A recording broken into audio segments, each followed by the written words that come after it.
சட்டி காஞ்சிடுது. எண்ணெய் முதல்ல எண்ணெய் ஊற்றி கடுகு வெந்தயம் போடணும். கடுகு பொரிஞ்சதோ கருவேப்பிலை போடும். வெங்காயம் பூண்டு போடணும். வெங்காயம் பூண்டு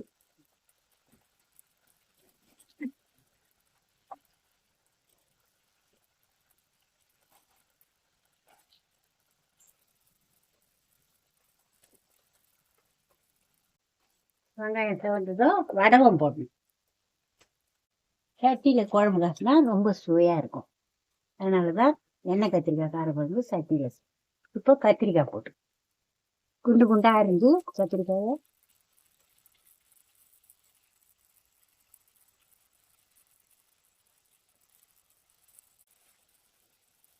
எண்ணெயிலே கொஞ்சம் நாளி கத்திரிக்காய் வேகணும். கத்திரிக்காய் எண்ணெயிலே எண்ணுவோம். கத்திரிக்காய் இப்போ தக்காளி போட்டுருணும். புளி தண்ணி ஊற்றணும்.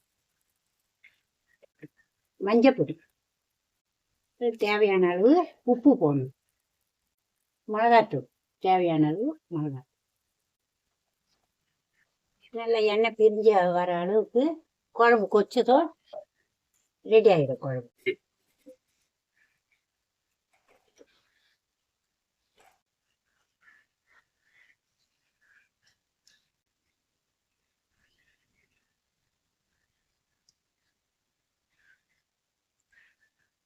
குழம்பு நல்லா கொச்சிச்சு எண்ணெய் பிரிஞ்சு வந்துடுது. எண்ணெய் கத்திரிக்காய் கார குழம்பு இப்படி தான் செய்யணும்.